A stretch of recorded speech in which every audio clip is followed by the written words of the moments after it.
ये कहानी Delhi Jaipur highway NH48 की एक खौफनाक रात की है, जहां सन्नाटा सिर्फ गाड़ियों के शोर से नहीं बल्कि छिपी हुई चीखों से भरा है। हाईवे का बुलावा, एक खौफनाक दास्तान। रात के 2 बज रहे थे। दिल्ली की चमचमाती लाइटें पीछे छूट चुकी थी और हाईवे की काली सड़क सामने बिछी थी।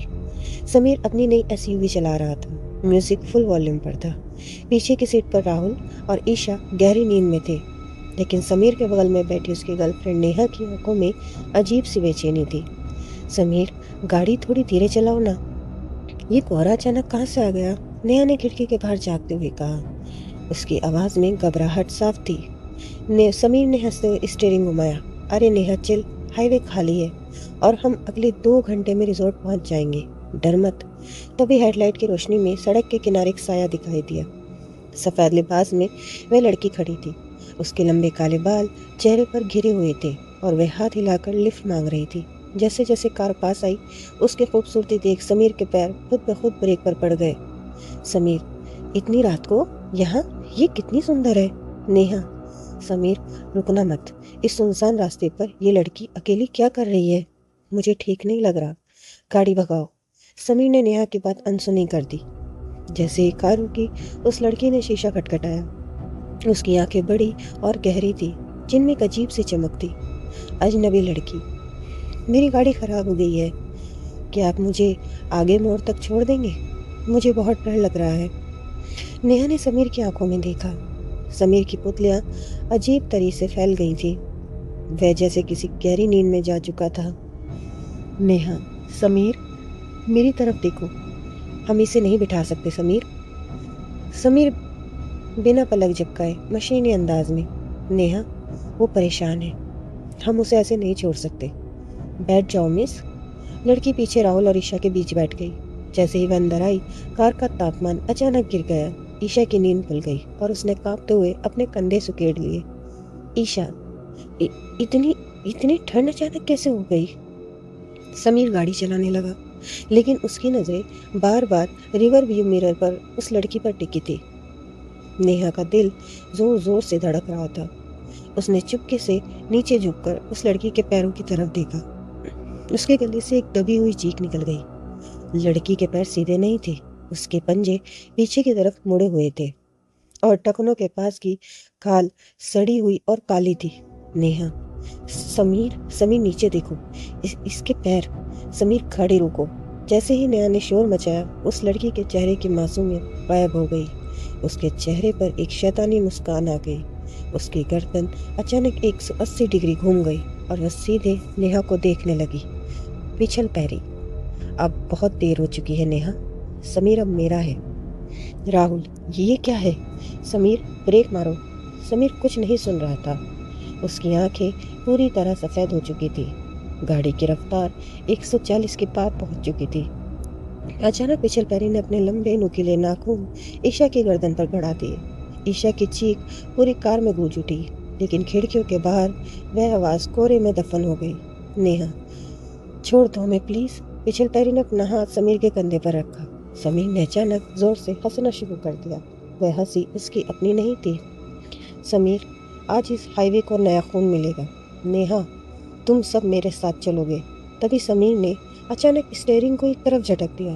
कार हाईवे के डिवाइडर से टकराई और कई बार पलटती हुई नीचे खाई में जा गिरी। सन्नाटा छट गया। धुएं और पेट्रोल की महक के बीच सिर्फ एक साया कार से बाहर निकला। वह वही खूबसूरत लड़की थी, लेकिन अब उसके कपड़े खून से सने थे और उसके उल्टे पैर जमीन पर घिसट रहे थे। उसने पीछे मुड़कर कार के मलबे को देखा, जहाँ समीर और उसके दोस्तों की बेजान आंखें अब भी खौफ से फटी हुई थी। वे धीरे से कोहरे में गायब हो गई और हाईवे पर फिर से वही सन्नाटा पसर गया, किसी अगले शिकार के इंतजार में। मलबे से उठते धुएं और ठंडी हवाओं के बीच वह साया गायब हो चुका था, लेकिन हाईवे की भूख अभी शांत नहीं हुई थी। समीर और उसके दोस्तों की मौत को महज कुछ ही घंटे बीते थे कि NH48 पर एक सफेद रंग की फैमिली वैन तेज रफ्तार से गुजरी। गाड़ी में खन्ना परिवार था। अजय, मीना और उनका 8 साल का बेटा आरव। वे एक शादी से लौट रहे थे। रात का सन्नाटा और गहरा हो गया था। अजय की आंखों में थकान थी। तभी हेडलाइट की रोशनी में उसे फिर वही आकृति दिखाई दी। वही सफेद लिबास, वही मासूम चेहरा। मीना, अजय देखो, उस लड़की का एक्सीडेंट हुआ है क्या? उसके कपड़े पर खून जैसा कुछ लगा है। अजय ने गाड़ी धीमी की। जैसे ही वैन रुकी, वह लड़की खिड़की के पास आई। उसके बाल गीले थे और उनसे सड़क के पानी की नहीं बल्कि सड़े हुए मांस की बदबू आ रही थी। लड़की, भैया पीछे एक गाड़ी खाई में गिर गई है, मेरे दोस्त अंदर फंसे हैं, प्लीज मेरी मदद कीजिए। अजय एक नेक दिल इंसान था। उसने बिना सोचे दरवाजा खोल दिया। अजय बेटा डरो मत, अंदर आओ, हम पुलिस को फोन करते हैं।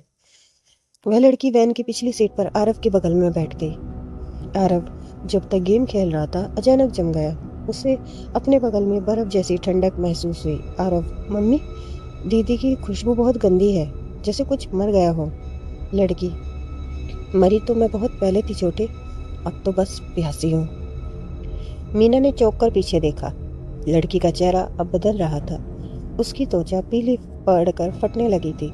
मीना की नज़र नीचे गई। वैन की फर्श पर उस लड़की के पैर उल्टे साफ दिख रहे थे। उसकी एड़ी आगे और पंजे पीछे की तरफ मुड़े हुए थे। मीना, अजय ये इंसान नहीं है, इसके पैर देखो, गाड़ी मत रोकना, भागो यहाँ से। अजय ने घबराकर शीशे में देखा। उस लड़की की आंखें काली नहीं बल्कि दहकते हुए अंगारे जैसी लाल थी। उसने अपना हाथ लंबा किया, असामान्य रूप से लंबा, और अजय का गला पीछे से दबोच लिया। पिछल पैरी। पिछली गाड़ी के लोग बहुत चिल्ला रहे थे। उम्मीद है तुम लोग चुपचाप मरोगे। अजय, मीना, आरव को लेकर कूदो, बाहर निकलो। गाड़ी अनियंत्रित होकर लहराने लगी। पिछल पैरी ने आरव की तरफ अपना चेहरा घुमाया। उसके मुंह से लंबी काली जीभ बाहर निकली जो किसी सांप की तरह लपलपा रही थी। आरव डर के मारे हिल भी नहीं पा रहा था। पिछल पैरी, मासूम खून सबसे मीठा होता है। तभी मीना ने हिम्मत जुटाई और डैशबोर्ड में रखा हनुमान चालीसा का छोटा सा लॉकेट उस चुड़ैल की तरफ फेंका। जैसे ही धातु उसके शरीर से छुई, एक चीख गूंजी जो किसी जानवर के दहाड़ने जैसी थी। पिछल पैरी का चेहरा झुलसने लगा, लेकिन वह गायब नहीं हुई। पिछल पैरी, तुम्हें लगता है ये मामूली धागे मुझे रोकेंगे? मैं इस हाईवे की रानी हूँ। उसने अपनी ताकत से वैन का पिछला दरवाजा उखाड़ कर फेंक दिया। हवा का दबाव इतना तेज था कि गाड़ी पलटने ही वाली थी। अजय ने पूरी ताकत से ब्रेक मारा, जिससे पिछल पैरी का संतुलन बिगड़ा। अजय, मीना, आरव अभी कूदो। मीना आरव को लेकर चलती गाड़ी से बाहर कूद गई और सड़क के किनारे झाड़ियों में जा गिरी। लेकिन अजय खुशनसीब नहीं था। पिछल पैरी ने अपने नाखून अजय की छाती के आर पार कर दिए। स्टीयरिंग पर खून की बौछार हो गई। झाड़ियों में छिपी मीना ने देखा कि वैन एक बड़े पेड़ से टकरा गई। कोहरे के बीच उसने देखा कि वह भयानक साया गाड़ी की छत पर बैठा था और उसके हाथ में अजय का कटा हुआ हाथ था, जिसे वह बड़े चाव से चबा रही थी। उसकी लाल आंखें अब झाड़ियों की तरफ घूमने लगी, जहां मीना आरव का मुंह दबाए सिसक रही थी।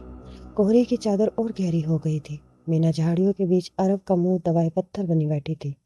चंद कदमों की दूरी पर वह पिछल पैरी वैन की छत पर बैठी हड्डियों के चटकने की आवाज के साथ अजय के अवशेषों का जश्न मना रही थी।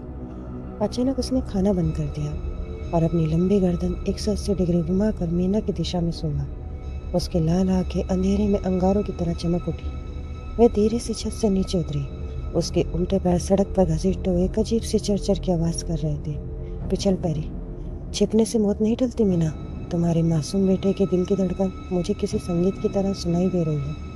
उसकी खुशबू, उफ। जैसे ही वे झाड़ियों की तरफ झपटी, अचानक हवा का रुख बदल गया। आसमान से एक नीली रोशनी की लकीर गिरी और पिछल पैरी के ठीक सामने जोरदार धमाका हुआ। धूल और धुएं के बीच से दो साए उभरे। रुक जा नापाक रूह, तेरी सरहदें यहीं खत्म होती हैं। एक गूंजती हुई मर्दाना आवाज वातावरण में फैल गई। सामने खड़ा था चाबियान, जिसकी आंखों में एक शक्तिशाली जिन की आग धधक रही थी। उसके कंधे चौड़े थे और उसके चारों ओर एक अदृश्य ऊर्जा का घेरा था। उसके साथ खड़ी थी इनाया, जिसकी खूबसूरती किसी आम इंसान जैसी नहीं थी। वह एक परी थी जिसकी मौजूदगी से हवा में मोगरे की धीमी खुशबू फैल गई। पिछल पैरी पीछे हटते हुए गुर्राई। उसकी आवाज अब किसी दरिंदे जैसी थी। पिछल पैरी, इश्क के लफाने के मुसाफिर, जावियान, इनाया, तुम लोग इंसानों की जंग में क्यों पड़ रहे हो? ये मेरा इलाका है, यहाँ मेरा कानून चलता है। इनाया, जहाँ बेगन लहू बहता है वहाँ हमारा कानून शुरू होता है। तूने कुदरत के असूलों को चुनौती दी है, भटकती हुई बदकिस्मत रूह। इनाया ने अपने हाथ हवा में उठाए उसके पोरों से सफ़ेद नूरानी रोशनी निकली, जिसने मीना और आरव के चारों ओर एक भीख सुरक्षा कवच बना दिया। मीना ने फटी आंखों से देखा कि कैसे ये रूहानी ताकतें उस शैतान से लोहा ले रही थी। जावियान, इनाया, तुम मीना को संभालो। इस पलित रूह को मैं इसकी औकात याद दिलाता हूँ। जावियान ने ज़मीन पर अपना पैर पटका। हाईवे की डामर वाली सड़क फटने लगी। पिछल पैरी ने हवा में छलांग लगाई और अपने काले जहरीले नाखून जावियान की तरफ बढ़ाए, लेकिन जावियान ने पलक झपकते उसका गला दबोच लिया। पिछल पैरी की खाल से धुआं निकलने लगा, क्योंकि एक जिन की रूहानी गर्मी उसे जला रही थी। पिछल पैरी, तुम मुझे नहीं मिटा सकते। दिल्ली का ये हाईवे मेरी चीखों से बना है। मैं फिर आऊँगी। इनाया, तो उन चीखों को आज इस नूर में दफन होने दो। इनाया ने एक प्राचीन मंत्र पढ़ा और अपनी हथेली से एक चमकता हुआ नूरानी खंजर पिछल पैरी के सीने पर फेंका। जैसे ही वह खंजर उसके दिल के आर पार हुआ, पिछल पैरी का शरीर काले धुएं और राख में बदलने लगा। उसकी आखिरी चीख इतनी भयानक थी कि मीना ने अपने कान बंद कर लिए। कुछ पलों बाद वहां सिर्फ सन्नाटा था। न वह लड़की थी, न वह मौत की बदबू। इनाया मीना के पास पहुंची और कोमलता से उसके माथे पर हाथ रखा। मीना का कांपना तुरंत बंद हो गया और उसे एक सुकून महसूस हुआ। मीना, आप लोग कौन हैं? क्या आप भगवान के भेजे हुए फरिश्ते हैं? जावियान, हम सिर्फ मुसाफिर हैं मीना, जो रूह और इंसानों के बीच का संतुलन बनाए रखते हैं। आरव को लेकर यहाँ से निकल जाओ, अब तुम सुरक्षित हो। इनाया ने अपनी परी शक्तियों से सड़क पर पड़े अजय के शरीर पर एक रूहानी चादर डाल दी। उसकी आंखें नम थी।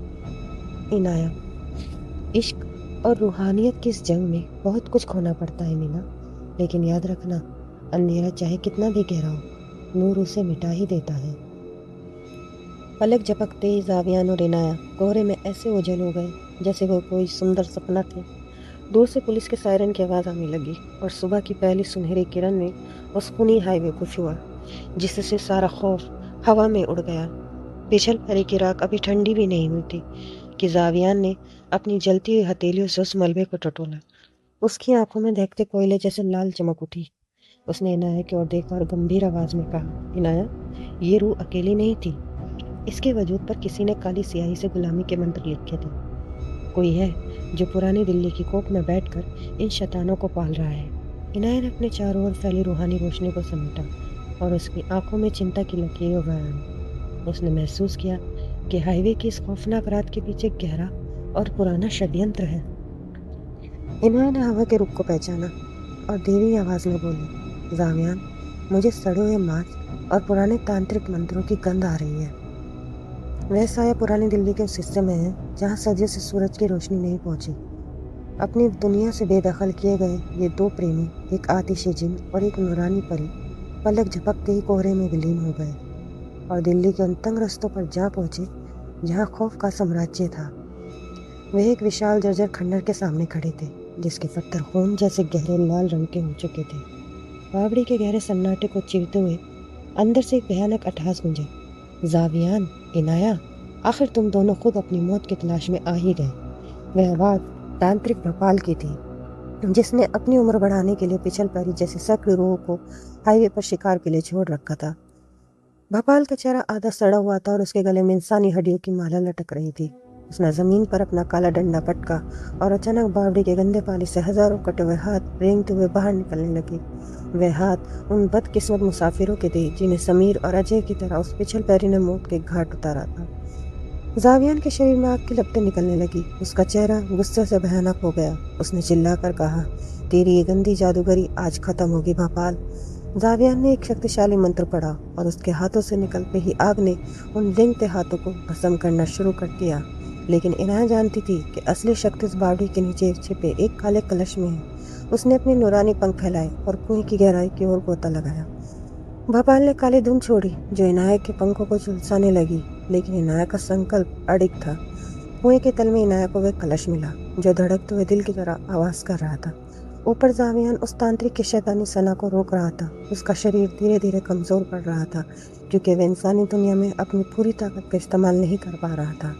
इनाया ने अपनी पूरी परिशक्ति को अपने हाथों में समेटा और उस कलश पर प्रहार किया।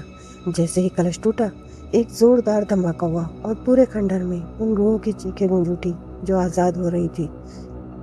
भोपाल का शरीर देखते ही देखते राख में तब्दील हो गया और वह चीखता हुआ नर्क के गहराइयों में विलीन हो गया। जब धुंध छटी तो खंडर शांत था। जाविया ने लड़खड़ाती हुई इनाया को अपनी बाहों में संभाल लिया। उनके लिए ये जंग जीत तो थी, लेकिन वे जानते थे कि अंधेरी ताकतों का सिलसिला कभी खत्म नहीं होता। जाविया ने इनाया के माथे को चूमते हुए कहा, जब तक दुनिया में ऐसे साए रहेंगे, हमारा इश्क लखानी उनके सामने ढाल बनकर खड़ा रहे। इनाया ने मुस्कुराकर अपना सिर उसके कंधे पर रख दिया और वह दोनों सुबह की पहली किरण के साथ फिर से उन मुसाफिरों की तलाश में निकल पड़े जिन्हें उनकी सबसे ज्यादा जरूरत है।